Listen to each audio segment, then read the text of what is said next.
Hello अस्सलाम वालेकुम। आई am Muzaffar Adi and I am from compliance department. I am extremely sorry guys, आपको काफी wait करना पड़ गया because due to some technical errors तो आप लोगों के साथ स्क्रीन भी शेयर नहीं हो रही थी और आवाज भी नहीं आ रही थी, जिसके लिए मैं माजरत चाहूंगा। तो लेट्स स्टार्ट द वेबिनार। हम बेसिकली आज का जो टॉपिक है वो वही है, स्कोर कार्ड, जो हमारे प्रीवियसली टॉपिक्स थे जिन पे हम लोग पहले भी दो वेबिनार कर चुके हैं। क्योंकि जैसा कि हम लोगों ने लास्ट टाइम डिस्कस किया था कि इन केस हम जब भी नेक्स्ट भी वेबिनार रखेंगे वो टॉपिक्स आप लोगों के जो भी मेन मोस्टली ज्यादा क्वेश्चन आ रहे होंगे उससे रिलेटेड होगा। तो हमारे पास लास्ट टाइम पे जो क्वेश्चन आए थे वो तमाम स्कोर कार्ड से रिलेटेड थे। और अभी भी जो बैकएंड पे भी क्वेश्चन आ रहे थे या जो भी क्वेरीज आ रही थी वो तमाम स्कोर कार्ड से रिलेटेड थी। तो ये है कि हम लोगों ने फिर ये डिसाइड किया था कि दोबारा से स्कोर कार्ड के ऊपर रख लेते हैं। तो इसको एक छोटा सा ओवरव्यू में स्कोर कार्ड का आपको दोबारा दे दूंगा, और देन उसके बाद जो भी आप लोग Q&A होते हैं वो सारे जो भी कंसर्न्स हैं वो मुझसे पूछ सकते हैं। तो ये होगा कि मैं आपको लाइव उसी के ऊपर रिप्लाई करता रहूंगा ताकि आपके जो भी कंसर्न्स हैं वो रिप्लाई भी होते रहें और आप लोगों को थोड़ा सा क्लियर भी हो जाए। जैसा कि आप सबको आइडिया हुआ कि कल हमारा स्कोर कार्ड रन हुआ था कल रात में। तो यह है कि उसके ऊपर जितनी भी तमाम रीजन है, जो काफी सारे सेलर्स हैं जो कि डीलिस्ट हुए हैं, कुछ अपग्रेड हुए हैं, कुछ डाउनग्रेड हुए हैं, तो ये तमाम आज हम डिस्कस कर लेते हैं।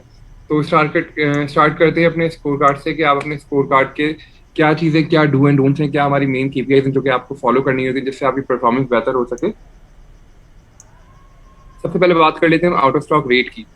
कि आउट ऑफ स्टॉक रेट क्या होता है, आउट ऑफ स्टॉक रेट किन चीज़ों से मेजर हो रहा होता है, किन चीज़ों की वजह से आउट ऑफ स्टॉक रेट आपका इंक्रीज हो रहा होता है या डिक्रीज हो रहा होता है। उसके बाद हम बात कर लेंगे क्वालिटी रिटर्न रेट की, processing time and instant messaging की। तो basically out of stock rate वो होता है जो कैंसिलेशन आप कर रहे होते हैं किसी भी रीजन की वजह से। लेट्स सपोज अगर आपके पास आइटम अवेलेबल नहीं है, आपने उसको कैंसिल कर दिया या आपने डिले कर दिया प्रोसेस करने में, वो फिर हमारी बैक एंड टीम उसको कैंसिल कर रही होती है। ये तमाम आपके out of stock rate cancellation के अंदर काउंट हो रहे होते हैं, जिससे आपका आउट ऑफ स्टॉक का जो रेट है वो इंक्रीज हो रहा होता है। अब हम बात कर लेते हैं कि ये तमाम चीजें क्या होते हैं, इसके क्या मतलब डू एंड डोंट्स हैं। अब देखें, जब आपका आउट ऑफ स्टॉक रेट आपका 2% से अबव जा रहा होता है तो आप आउट ऑफ स्टॉक आप डायरेक्टली फॉल करते हैं। अब इसके अपग्रेड आपका अगर 2% पर जा रहा होता है तो आपके परफेक्ट होता है, उसके अंदर कुछ नहीं। अंडर 2% होता है तो आप जो है अपग्रेड के ऊपर फॉल कर रहे होते हैं। इसी तरीके से अगर आपका आउट ऑफ स्टॉक रेट जो है 2% से अबव जाता है, लाइक 4 till 6 पर जा रहा होता है या 4% होता है या 4 to 6 days पर जा रहा होता है, तो आप डाउनग्रेड की क्राइटेरिया के अंदर आ जाते हैं। डाउनग्रेड क्राइटेरिया में होता ही है कि आपकी जो डेली ऑर्डर लिमिट है DOL वो वहां से चेंज हो रही होती है। इसी तरीके से हम बात कर लेते हैं कि अगर आपका जो DOL चेंज होता है तो वो कितना होता है। अगर आप फॉरेन से आपके अपग्रेडेड सेलर है, आपका 10,000 DOL होता है। जब आप डाउनग्रेड होते हैं तो आपकी 10 पर आ जाते हैं आप। इसी तरीके से फिर आपका जो होता है, अगर आपने 4 to 6 days के ऊपर आपका रहा, उससे ज्यादा अगर आप करते हैं, लच्छी अगर आपका 6 से ग्रेटर देन 6 होता है तो आप डायरेक्टली टेम्परेरी डीलिस्ट में आ जाते हैं, जिसके ऊपर आपकी जो डेली ऑर्डर लिमिट है वो 0 हो जाती है। इसी तरीके से अगर आप कंटिन्यूसली 3 times आ रहे होते हैं तो फिर आपके 6 साइकिल्स में अगर आप हमारे पास टेम्परेरी डीलिस्ट के अंदर आ रहे हैं तो उससे आपके परमानेंट डीलिस्ट के साइड पर आप फॉल करते हैं। तो इन तमाम चीज़ों को बचाने के लिए, इन तमाम चीज़ों को अवॉइड करने के लिए आप कोशिश ये किया करें कि आप अपने स्टॉक को अपडेट रखें, आपके ऑर्डर कैंसिल ना हो, आपके ऑन टाइम प्रोसेस आप अपने तमाम ऑर्डर को कर रहे हैं। उससे ये होगा कि आपका आउट ऑफ स्टॉक रेट भी कम रहेगा, आपकी परफॉर्मेंस भी बेहतर होगी, आपके स्कोर कार्ड के ऊपर आपके स्कोर्स भी अच्छे रहेंगे। नेक्स्ट हम बात कर लेते हैं अपने क्वालिटी रिटर्न रेट की। क्वालिटी रिटर्न रेट क्या होता है, आपके ऑर्डर रिटर्न किन बेसिस पर हो रहे होते हैं, क्या आपके फॉल्ट हैं जिसकी वजह से ये तमाम चीज़ें हो रही होती हैं। देखिए, क्वालिटी रिटर्न रेट जो मेजर कर रहा होता है उसके ऊपर आपका होता है कलर आपका हो गया, साइज आपका हो गया, अगर आपने रॉन्ग साइज दिया, ये डैमेज प्रोडक्ट आपका कोई डिलीवर हो गया या कोई आइटम मिसिंग है एक्सेट्रा, इस तरीके की चीज़ें होती हैं जो कि क्वालिटी रिटर्न रेट में काउंट हो रही होती हैं। तो इसके लिए आप कोशिश क्या करें, अगर तो आप अपैरल के अंदर डील कर रहे हैं तो आपके जितने भी ऑर्डर है, जितने भी अपने एसक्यूज अपलोड कर रहे हैं, तमाम के साथ अपने आप साइज चार्ट अपलोड करें।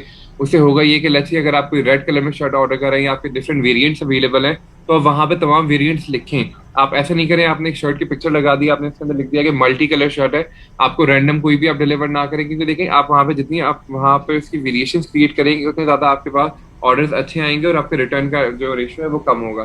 क्योंकि लच्छी बीइंग अ कस्टमर, अगर मुझे कोई शर्ट रेड कलर में चाहिए, वहां पे मल्टी कलर की शर्ट आ रही है और अब मैं ऑर्डर प्लेस करता हूँ, मैं आपसे एक्सपेक्ट कर रहा हूँ कि आप मुझे रेड भेजेंगे और आपने मुझे कोई और कलर भेज दिया, आपने मुझे ब्लैक भेज दिया, तो डेफिनेटली वो आइटम आपका रिटर्न होगा। तो जब रिटर्न होगा तो आपका क्वालिटी रिटर्न रेट भी इंक्रीज होगा। मैं आपको बताना चाहूंगा, अगर आपका 2% के अंडर रहता है या 2% पर होता है तो आपके जो है आप अपग्रेड वाले क्राइटेरिया में, वही सेम हमारे क्राइटेरिया जो हमने पहले भी डिस्कस किए थे, आपके सामने स्क्रीन पे शो हो रहे होंगे कि अगर तो आपका 2% से अबव जाता है, लाइक 2% से आपका अबव जाएगा या 3% पर जाएगा तो आप डाउनग्रेड क्राइटेरिया में आ जाएंगे।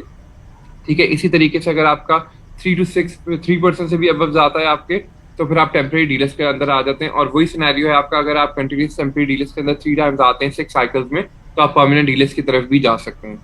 तो कोशिश ये करें कि आपके जितने भी आइटम्स है, जितने भी आपके ऑर्डर्स हैं, आप उनको ऑन टाइम प्रोसेस करें, आप अपने कलर अच्छे रखें, आप प्रोडक्ट क्वालिटी आपकी बेहतर हो, इन ट्रांसफर आप पैकेजिंग इसकी प्रॉपर करें, क्योंकि ये तमाम चीजें मैटर करती है आपकी क्वालिटी रिटर्न रेट के ऊपर। अगर आप पैकेजिंग सही नहीं करेंगे, आइटम डैमेज आएगा, तो कस्टमर्स को रिटर्न करेगा, तो फिर आपको रिटर्न भी आ सकता है। कोई अगर क्वेश्चन है आप लोगों का तो आप मुझसे पूछ सकते हैं। अब हम बात कर लेते हैं प्रोसेसिंग टाइम की, कि प्रोसेसिंग टाइम क्या होता है। प्रोसेसिंग टाइम बेसिकली किस चीज पर काउंट हो रहा था। प्रोसेसिंग टाइम, जब आपके पास एक ऑर्डर आता है, आप उसको पेंडिंग से रेडी टू शिप करते हैं, वहां से आपको प्रोसेसिंग टाइम काउंट होना स्टार्ट हो जाता है 12 शिप तक। तो आप कोशिश ये करें, आपके पास जैसे कोई ऑर्डर आता है आप उसको on time ready to ship करें। जैसे ही आप उसको रेडी टू शिप करेंगे, तो आपका जो भी नियरेस्ट या असाइन आपका हब है, आप वहां पर जाके इसको डिलीवर करें। इधर अगर आप उसको टाइम पर डिलीवर नहीं करेंगे, आपको जो टाइम स्लॉट है उसको नहीं जाएंगे, तो वो ऑन टाइम पे कभी भी प्रोसेस नहीं हो पाएगा। फॉर एग्जाम्पल, आपने 3 बजे की अपनी एक स्लॉट रखा हुआ है हब के ऊपर कि आप 3 बजे आके अपने आइटम्स को ड्रॉप करेंगे। आप 3 बजे नहीं जाते हैं, आप 4 बजे जाते हैं या 3:30 पर जाते हैं, तो डेफिनेटली आपके आइटम्स डिले हो जाएंगे, क्योंकि 3 बजे आपका स्लॉट है, उसके बाद किसी और का स्लॉट होगा, तो डेफिनेटली जो आपका स्लॉट आप नहीं गए, आप किसी और के स्लॉट में जाएंगे, तो जो पहले से वहां पर अवेलेबल होगा, जो हमारी टीम है वो उनके ऑर्डर्स को फुलफिल करेगी, उनकी जो भी डिमांड्स होंगी उसको क्लियर करने के बाद उनके पास जैसे जैसे टाइम होगा, देन फिर आपका होगा। तो डेफिनेटली यहाँ से आपको प्रोसेसिंग टाइम इंक्रीज होता जाएगा, और कभी कभी ये भी हो सकता है कि और ज्यादा डिले हो जाए, सबसे लास्ट में आपके हो।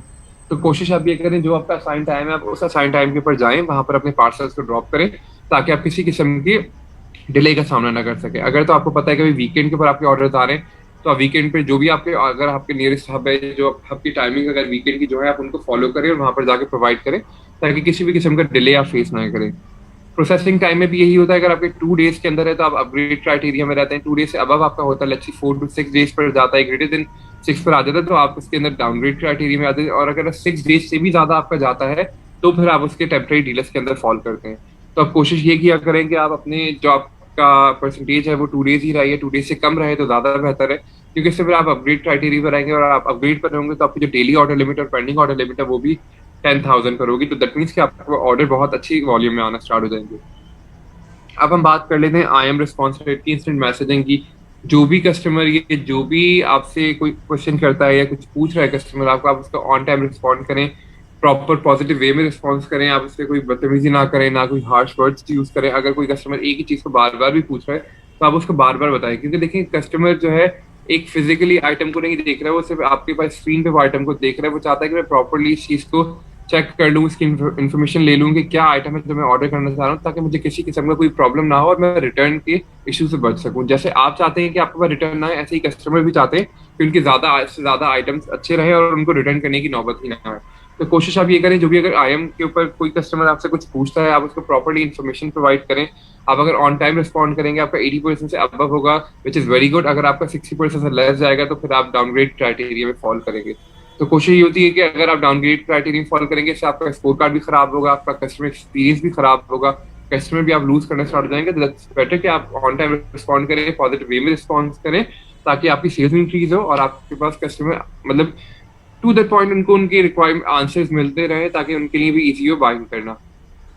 अगर इससे रिलेटेड कोई क्वेश्चन है तो प्लीज आप मुझसे पूछ सकते हैं, यहीं पर हम लोग लास्ट के अंदर डिस्कस कर लेंगे।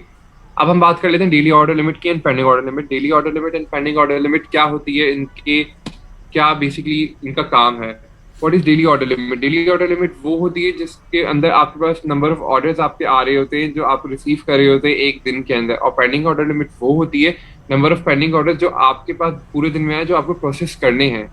ठीक है, daily order limit, pending order limit, अगर आपकी परफॉर्मेंस अच्छी रही तो वो अपग्रेड रहेगी, अगर आपकी परफॉर्मेंस अच्छी नहीं रही तो आप डाउनग्रेड क्राइटेरिया के अंदर आ जाएंगे। वहां से फिर अगर और ज्यादा खराब करते हैं अपनी परफॉर्मेंस को, तो आप जो है टेम्परेरी डीलर्स के साइड पे भी जा सकते हैं, जिसके अंदर आपकी डेली ऑर्डर लिमिट 0 भी हो सकती है।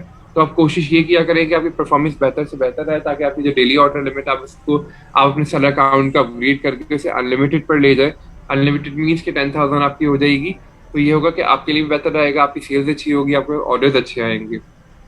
आई गेस डेली ऑर्डर लिमिट और पेंडिंग ऑर्डर लिमिट सबको आइडिया होगा कि वो क्या होती है। आप लोग बहुत अच्छी तरीके से वाकिफ होंगे डेली ऑर्डर और पेंडिंग ऑर्डर लिमिट की वजह से। अब हम बात कर लेते हैं आउट ऑफ स्टॉक रेट की, कैंसिलेशन एंड इन्वेंट्री मैनेजमेंट। मैं लास्ट दोनों जो वेबिनार से हमारे इसके अंदर मैं आपको काफी डीप इसके अंदर जाके बताया था कि आपको किस तरीके से अपना आउट ऑफ स्टॉक रेट कम करना है, किस तरीके से अपनी इन्वेंट्री को मैनेज कर सकते हैं, जिससे आपकी कैंसिलेशन एंड ऑर्डर वगैरह स्मूथली चलते हैं। बात कर लेते हैं कि हमें अपने स्टॉक को क्यों मेंटेन करना चाहिए, क्यों मैनेज करना चाहिए। देखें, अगर आप एक ई कॉमर्स वेबसाइट के ऊपर अपना जो शॉप रन कर रहे हैं, अगर आप लोकली किसी शॉप के अंदर काम कर रहे हैं या लोकल आपका किसी लोकल मार्केट के अंदर शॉप है, तो आप वहां पे भी अपने स्टॉक को रिकनसाइल कर रहे होते हैं ना। वहां पे भी आप चेक कर रहे होते हैं कि आपका कितना स्टॉक अवेलेबल है, कितना आउट ऑफ स्टॉक हो चुका है, क्या चीज कितनी क्वांटिटी में अवेलेबल है। तो इसी तरीके से आप अपने ई कॉमर्स के जो शॉप है आप उसको भी चेक किया करें, क्योंकि देखिए जैसे आपका फिजिकल शॉप है ऐसे ही आपकी ये वर्चुअल शॉप है। क्योंकि अगर आप यहाँ पर इस पर ध्यान नहीं देंगे तो डेफिनेटली आपके पास अगर स्टॉक आपने ज्यादा अपडेट किया हुआ है, बैकएंड पे आपकी क्वांटिटी अवेलेबल नहीं है, आपके पास ज्यादा ऑर्डर आ गए, तो वो कैंसिलेशन की साइड पर जाएंगे, वो आपके परफॉर्मेंस को फौरन से हिट कर रहे होते हैं और आपका कस्टमर एक्सपीरियंस भी खराब कर रहे होते हैं।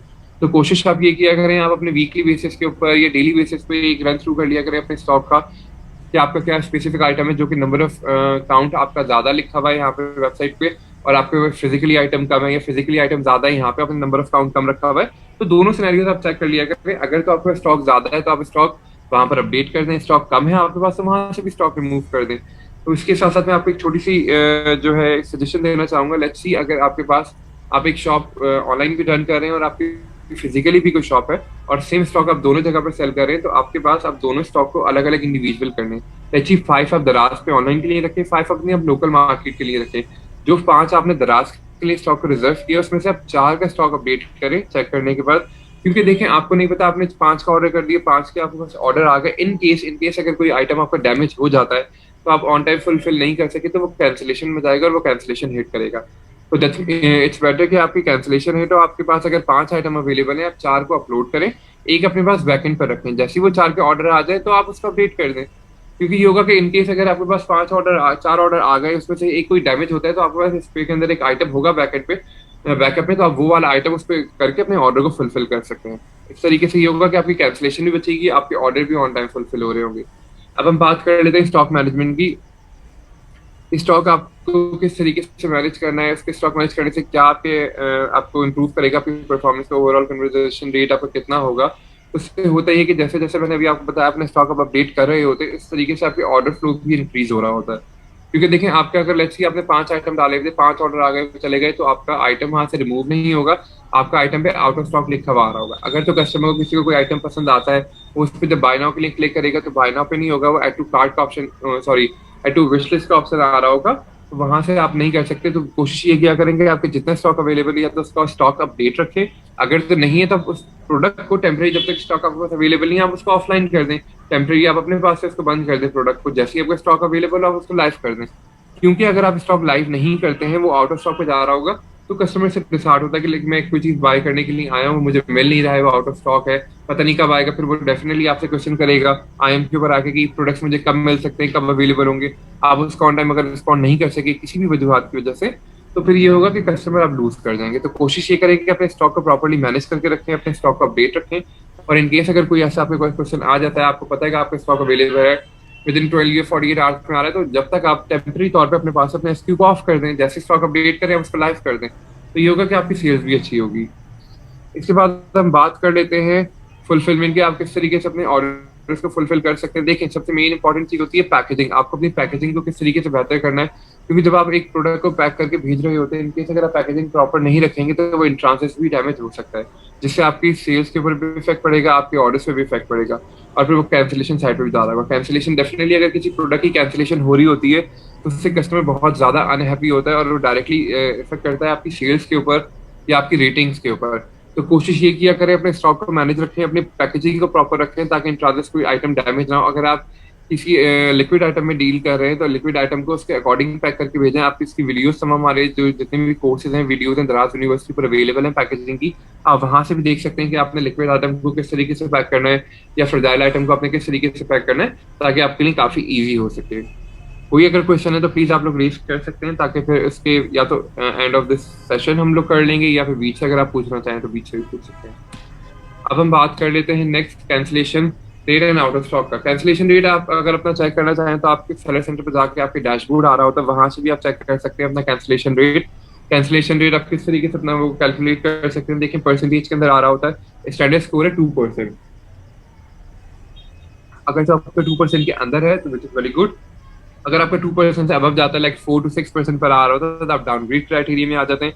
और अगर आपका 6% से भी अबव जाता है तो आप टेम्परेरी डीलर्स के अंदर आ जाएंगे। और जब आप टेम्परेरी डीलर्स में आ रहे होंगे, अगर आप 3 टाइम टेम्परेरी डीलर्स के अंदर आ गए लास्ट 6 साइकिल्स के अंदर, तो फिर आप वहां से परमानेंट डीलर्स में आ जाते हैं, जो कि आपका स्टोर भी बंद हो सकता है परमानेंटली। तो ये सारा कुछ हम लोग पहले काफी डीप में डिस्कस कर चुके हैं।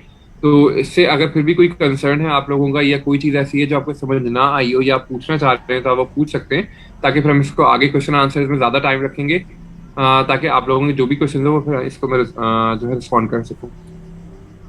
अब हम बात कर लेते हैं क्वालिटी रिटर्न रेट की। जैसे कि मैंने अभी थोड़ी देर पहले आपको बताया, क्वालिटी रिटर्न रेट से आपको क्या होता है। क्वालिटी रिटर्न रेट के लिए सबसे पहले जो मेन है, जिसको हम लोग QRR भी कहते हैं अपने शॉर्ट फॉर्म के अंदर, QRR के अगर आप देखेंगे जो भी आपके SKUs होते हैं, QRR ग्रेटर देन 4% वीक अगर वो आ रहे होते हैं, तो आपको टेम्परेरी डीलर्स के अंदर, मतलब डीलर्स उसके अंदर आप फॉल कर रहे होते हैं टेम्परेरी। तो कोशिश ये किया करें कि आप जो भी आइटम्स हैं क्वालिटी रिटर्न रेट के अंदर ना आने के लिए, कि आपको प्रॉपरली आप इनकम्प्लीट आइटम कोई ना डालें उसके अंदर, इनकरेक्ट आइटम कोई ऐड ना करें, या डिफेक्टेड आइटम कोई ना वो करें। क्योंकि देखिए, जहां तक बात है, हमने लास्ट टाइम पे भी ये चीज डिस्कस की थी कि प्रोडक्ट से रिलेटेड क्वालिटी रिटर्न पर आपके जो आइटम्स आ रहे होते हैं, या तो आपके इसलिए आ रहे होते हैं कि आइटम डैमेज उनको मिल रहा है पुअर पैकेजिंग की वजह से, या वो काउंटरफीट या फेक प्रोडक्ट है, या कोई रेप्लिका प्रोडक्ट है जो कि कस्टमर को रिसीव हो रहा है। डेफिनेटली देखिए, वो पिक्चर जो देख रहा होता है, जब उसको फिजिकली मिलेगा, अगर तो रेप्लिका प्रोडक्ट होगा तो वो डेफिनेटली इसको रिटर्न करेगा। तो इट्स बेटर कि आप रिटर्न आए, आप पहली कोशिश आप ये करें कि आप रेप्लिका या काउंटरफीट प्रोडक्ट अपलोड ही ना करें। क्योंकि देखिए, बहुत सारी हमारे पास अपील्स आ रही होती हैं, रिक्वेस्ट आ रही होती हैं कि मेरा प्रोडक्ट है काउंटरफीट के ऊपर बंद कर दिया या रेप्लिका बंद कर दिया, उसकी अच्छी सेल थी। सेल की देखें, कस्टमर दराज के ऊपर हर सिटी से ऑर्डर्स आ रहे होते हैं। कुछ सिटीज ऐसी भी जहाँ पे वो कस्टमर्स जो है, कुछ ऐसे कस्टमर्स जो कि नहीं, मतलब कराची या किसी मेजर सिटीज में जाकर बाय कर सकते, वो यहाँ से ऑनलाइन बाय कर रहे होते हैं अपना टाइम सेव करने के लिए। तो आपको फिर पॉइंट्स हिट हुए, या आपको फिर जो प्रोडक्ट है आप वो अपलोड कर दें, उसके बाद आपके प्रोडक्ट को हमारी QC टीम वेरीफाई करने के बाद प्रोडक्ट को बंद करे, या फिर आपको उसके अगेंस्ट पॉइंट हिट हो रहे हो, तो इट्स बेटर कि आप फर्स्ट स्टेप के ऊपर ही अपने प्रोडक्ट्स को, जो काउंटरफीट या रेप्लिका प्रोडक्ट को अपलोड ही ना करें। क्योंकि अगर आप अपलोड नहीं करेंगे तो इस तरीके किस्म की कोई भी आपके साथ सिनेरियो नहीं होगा, ना तो वो QRR के ऊपर आपको रिटर्न आ रहा होगा, ना ही फिर आपको प्रोडक्ट आपको लॉक हो रहा होगा ड्यू टू पुअर क्वालिटी या फिर रेप्लिका प्रोडक्ट ना। तो वहां से आपके पॉइंट्स भी बच रहे होंगे, आपके कस्टमर भी बच रहे हैं, आपका टाइम भी सेव हो रहा है। तो कोशिश आप ये किया करेंगे, आपको जो प्रोडक्ट है आप बेस्ट से बेस्ट अपने प्रोडक्ट अपलोड करें, ऑन टाइम उसको प्रोडक्ट को जो है शिप करें, क्वालिटी स्टैंडर्ड्स अपने अच्छे रखें। आप दराज के ऊपर जो भी आपके रिव्यूज अगर रेटिंग्स आपकी आ रही हैं, आप उनको पॉजिटिव वे में लें। आप उनका ऐसा ना करें, अगर कस्टमर को कोई चीज़ अच्छी नहीं लगी, उसने कोई बैड फीडबैक दे दिया, तो आप उसको लाइक हार्श हो जाए या आप डिसहार्ड हो जाए, ऐसा ना करें। क्योंकि देखिए, कस्टमर के आप जितने भी फीडबैक्स हैं, आप उसको ओपन हार्ट लें, पॉजिटिव वे में लें। इससे ये होगा कि आपके पास बहुत ज्यादा कस्टमर्स आएंगे। क्योंकि देखिए, अगर कोई आइटम अच्छा नहीं है तो कस्टमर आपको बैड फीडबैक या बैड रिव्यू दे रहा है ना। ऐसा तो नहीं कोई आइटम अगर पसंद आ रहा है तो वो उसको बैड रिव्यू देगा। क्योंकि देखिए, बीइंग अ कस्टमर, मैं अगर आपको एक एग्जांपल दूं, मैं एक कस्टमर हूँ और एक आप कस्टमर है। अगर एक चीज मैं बाय कर रहा हूँ, वही सेम चीज आप भी बाय कर रहे हैं, मुझे पसंद आ रही है, आपको पसंद नहीं आ रही, दैट मीन्स कि कस्टमर के पॉइंट ऑफ व्यूज अलग है, प्रोडक्ट खराब नहीं है। अगर कोई एक आपके प्रोडक्ट से 5 बैड रिव्यूज आ रहे हैं, 2 गुड रिव्यू आ रहे हैं, तो एक का रिव्यू आ ही नहीं रहा। क्योंकि कुछ कस्टमर ऐसे होते हैं जो कि रिव्यू देते हैं, कुछ ऐसे होते हैं जो रिव्यू नहीं देते। जो अगर रिव्यू नहीं दे रहे, दैट मीन्स कि उन्हें या तो पसंद आई है या पसंद नहीं आई। वो दोनों सिनेरियो के अंदर आ रहे होते हैं। ये जो लोग आपको रिव्यू कर रहे हैं, वो आपको बताते हैं कि आपकी प्रोडक्ट अच्छी नहीं है, आप इसकी प्रोडक्ट क्वालिटी अच्छी करें। क्योंकि देखें, अगर किसी ने बाय कर लिया, डेफिनेटली अगर वो रिटर्न नहीं करना चाह रहा, तो वो आपको आके रिव्यू लाजमी देगा कि प्रोडक्ट क्वालिटी मुझे पसंद नहीं है, लेकिन मैं रिटर्न नहीं कर रहा हूँ। और जो अगर रिटर्न करेगा वो भी रिव्यू दे सकता है। तो कोशिश ये करेंगे आप अच्छी चीज रखें, ताकि आपके रिव्यूज भी अच्छे हैं और रिटर्न भी ना हो। इसी के साथ हम आगे कंटिन्यू करते हैं।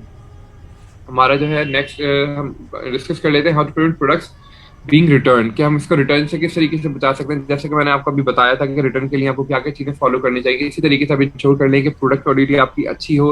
आप जो भी प्रोडक्ट्स आप अपने अपलोड कर रहे हैं, वो बेस्ट क्वालिटी प्रोडक्ट्स हो, वो यूजेबल हो। मतलब इंश्योर कर लें कि आप जो भी चीज देना चाह रहे हैं कस्टमर को, वो आपकी, आप उसे खुद से QC करें। इट्स बेटर कि कस्टमर रिटर्न करे, कुछ करे, उसकी क्रेडिबिलिटी चेक करें कि वो अच्छी है, कस्टमर्स को होगा, इससे आपकी सेल्स इंक्रीज होगी, आपका जो रिटर्न है वो कम होंगे, आपके कस्टमर सेटिस्फेक्शन इंक्रीज होगी। क्योंकि आप अगर ये मेथड को फॉलो करते रहेंगे, तो डेफिनेटली अगर कोई आपको रिटर्न नहीं आ रहा होगा, तो कस्टमर की एक जो ह्यूमन साइकी होती है कि अगर मुझे कोई चीज़ पसंद आ रही है, तो डेफिनेटली मैं अपनी फ्रेंड्स एंड फैमिली को वो रिकमेंड करूंगा, ताकि वो लोग इस चीज़ को ऑर्डर करें, वो लोग भी इस चीज़ से फायदा उठाएं। और अगर कोई चीज़ मुझे पसंद नहीं आ रही, तो मैं कभी भी इस चीज़ को रिकमेंड नहीं करूंगा अपने फ्रेंड्स एंड फैमिली के अंदर। तो आप कोशिश ये किया करें कि आपके प्रोडक्ट जो है अच्छे रहें, आप उसकी प्रोडक्ट की बेस्ट क्वालिटी दें, प्रॉपर पैकेजिंग करके भेज दें। तो इससे ये होगा कि आपका जो रिटर्न है वो भी नहीं आएंगे, आपका भी टाइम सेफ होगा और आपकी परफॉर्मेंस भी अच्छी रहेगी। इसके बाद हम बात कर लेते हैं high quality product images and description की। बेसिकली क्यों हमें रिक्वायर्ड होता है? देखिए, रिटर्न का सबसे बड़ा रीजन ही ये होता है कि हमारी प्रॉपर्ली या तो इमेजेस सही नहीं होती या डिस्क्रिप्शन अकॉर्डिंग टू प्रोडक्ट नहीं होता है। तो इसके लिए आप कोशिश ये किया करें, आप जो भी प्रोडक्ट अपलोड कर रहे हैं उसकी 6 to 7 पिक्चर्स अपलोड करें, डिफरेंट एंगल से पिक्चर क्लिक करें, जूम इन करके लें और आप जूम आउट करके भी पिक्चर लें। क्योंकि देखिए, अगर एक 100 ml की बॉटल है या 50 ml की कोई बॉटल है, उसका जूम इन करके पिक्चर ले रहे हैं, तो डेफिनेटली पिक्चर में वो बड़ी लगेगी, उसमें एमएल नहीं लिखा हुआ आ रहा होगा। तो कस्टमर जब उसको फिजिकली रिसीव होगा तो बहुत छोटा साइज होगा, तो कस्टमर उसे रिटर्न भी कर सकता है, वो डिसहार्ड भी हो सकता है।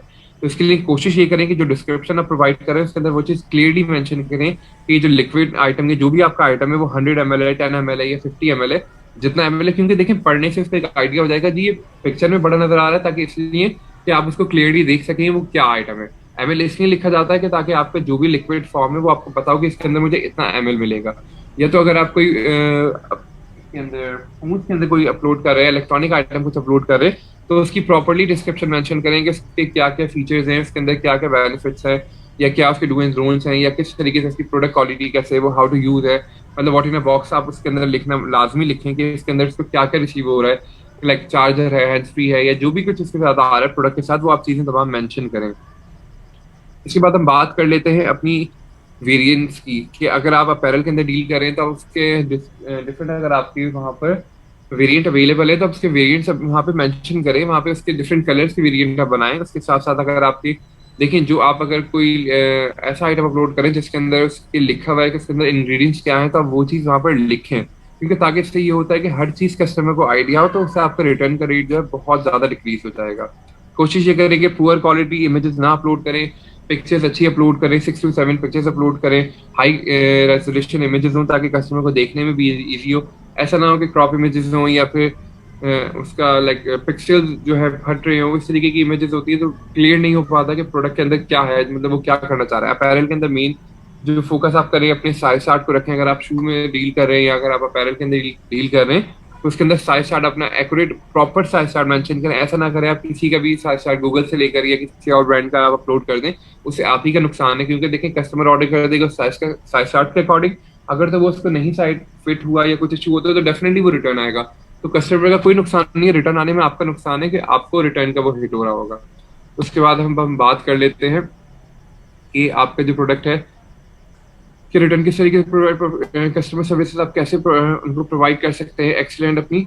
देखें, अगर कोई कस्टमर आपसे कुछ पूछ रहा है, आप उसके लिए कोशिश ये करें कि आप उसको ऑन टाइम रिस्पॉन्ड करें। आई एम के ऊपर 24/7 अगर आप नहीं कर सकते तो एटलीस्ट आप 12 आवर्स के अंदर अंदर उसको रिप्लाई करें। क्योंकि देखिए, वहां से आपका भी जो मैसेजिंग का टाइम है वो भी काउंट हो रहा होता है। उसके अलावा अगर आप नहीं रिस्पॉन्ड करेंगे तो वहां से वो भी आपके कस्टमर बैड उसके अंदर आपके आ जाता है कस्टमर सर्विसेज में। अगर आप अवॉइड करेंगे, उनको नहीं आंसर कर पाएंगे और या आप उनको अननेसेसरी बात करेंगे, तो डेफिनेटली वो कस्टमर वहां से फिर आपको रिपोर्ट भी कर सकता है या वो आपको बैड फीडबैक भी दे सकता है। तो कोशिश करें कि टू द पॉइंट बात करें, जो कस्टमर पूछ रहा है आप उसको आंसर दें, पॉजिटिव वे में रिप्लाई करें, एक टोन अपनी हार्श टोन ना करें, एक पोलाइट टोन के साथ उसको रिप्लाई करें ताकि कस्टमर भी हैप्पी रहे और आपकी सेलिंग भी अच्छी हो। उसके बाद ये होता है कि don't underestimate the importance of packaging. Exactly जैसे मैंने आपको भी बताया था कि पैकेजिंग को आप कभी भी अंडरएस्टिमेट ना करें, क्योंकि पैकेजिंग आपका मोस्ट इंपॉर्टेंट थिंग है। क्योंकि अगर आप पैकेजिंग ही सही नहीं करेंगे, डेफिनेटली कस्टमर अंदर की चीज तो बाद में देखेगा, पहले वो बाहर की चीज चेक करेगा कि वो किस तरीके की पैकेजिंग में।